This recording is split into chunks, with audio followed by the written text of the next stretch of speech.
I actually don't believe in a God, and I could write But you act poetry. like you do. Huh? But you act like you do. That's why you didn't want to throw poor Sam off the stage. No, now you're making a claim. Okay, so I'm telling you I don't believe there's a God, and your response to that is, I really do, because I have a moral sense. But my moral sense is utterly without any appeal to a God. Explicitly. Or implicitly. Maybe. That's not so obvious. Okay, it's really because you regard Sam Harris as an implicitly valuable entity, because otherwise you just throw him off the stage. And then the question is, well, just exactly why is he an implicitly valuable entity? What's your metaphysics of that? I don't think he's implicitly valuable in the sense,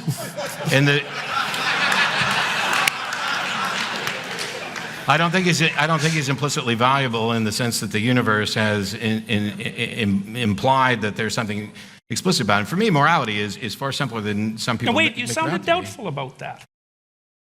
You know that, like, maybe you're the mind reader. Well, maybe. Because you've already suggested that despite me sitting here and having talked about this for decades, that I don't believe in God, that I actually do because I have a moral code. But my moral code, which I was more specific. I said it was because you didn't want to throw Sam off the stage. Yes, but you didn't even attempt to ask me why I didn't throw Sam off the stage.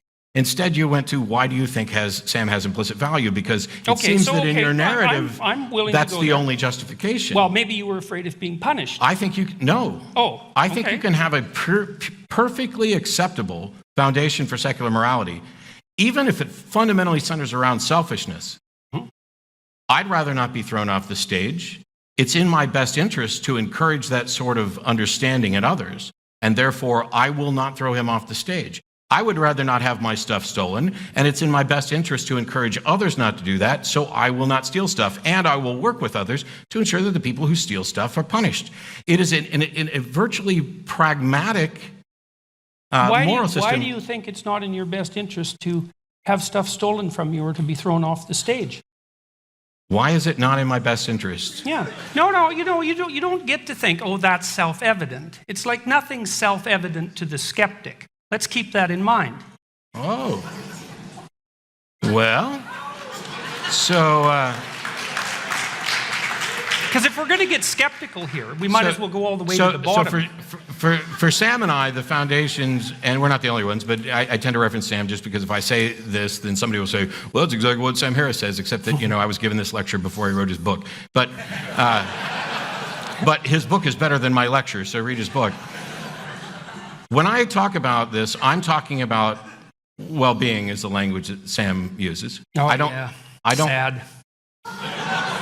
I don't care whether or not somebody else considers that morality. I would think at a minimum, would you and I agree that... That whole well-being thing, man, as a basis for a metaphysics, that's just a non-starter. We're not basing metaphysics on it. Sam is. No, he's not. Yes, he is, because he's out to maximize well-being. You can take it up with Sam. Well, okay, sorry. Do you think I'm wrong about that claim? That's what I understood. I don't think Sam's saying anything metaphysical about it. So here's the thing.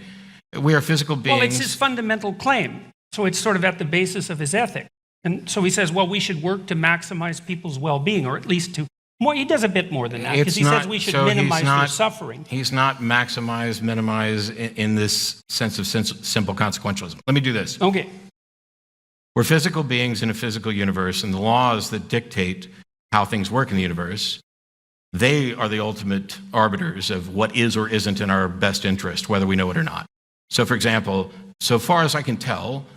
Then why do you need free will? I don't think why do you believe in it then? Why do you attribute agency to things if the laws of the universe can get to that one point? Well, yeah, but there was a contradiction that was confusing me. Free will isn't relevant to this. It is if the laws of the universe are what are dictating what's good for us. No, because if you chop off my head, that is clearly not good for me. And it doesn't matter whether it was an act of free will or if it was my lawnmower. It's clearly not good for you because you think you're valuable and worth preserving. Yes.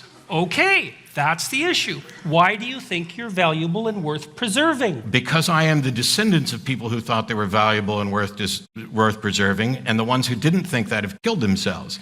But this is not a statement about... This is not a statement about intrinsic value. I don't know. Yes, I think No, it is. it's- Okay, but I think it is. Okay. The reason that we talk about this in terms of well-being is because irrespective of whether or not I care about well-being, there are facts about well-being. Sure, let's hear them, man. Line those suckers up. If you chop off my head, it's in contradiction to my well-being. I mean, but the point. No, I wasn't willing to grant that, actually. Okay. I'm saying that's a metaphysical presupposition. You're just saying I have to accept that. No, I'm not telling you at all what to accept. Sure you are. You're saying that your death would be wrong. I'm trying to explain what my position is. Okay, but you said that wouldn't be in accordance with your well-being. Okay, that's a metaphysical statement or philosophical statement. It's not an obvious fact. That That's not chopping a off somebody's fact. head is contrary to their well-being. It depends on how you define well-being. Sure. Yeah, but it matters. But if you define well-being as this glass of water, we're no longer talking about the same thing. Well, you can define well-being. That's fine. That's what I'm waiting for. This is what I'm.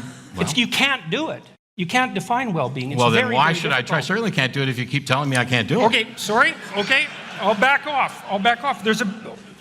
Go ahead. I'm all ears. So, the primary objection to mine and Sam's position that keeps coming back is, why should anybody care about well-being? And we both will acknowledge that this is, in fact, a subjective preference. There are people who are going to care about well-being, there are people who aren't.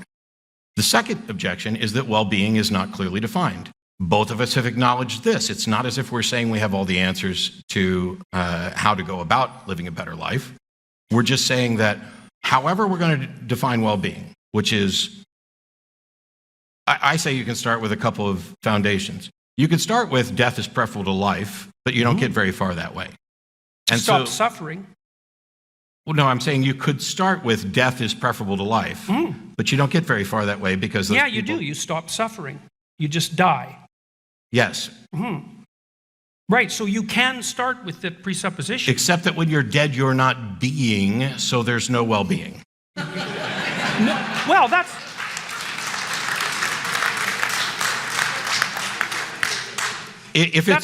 not necessarily the if case. we're looking because you for the could make best things about our life, you Yeah. can't say death is better.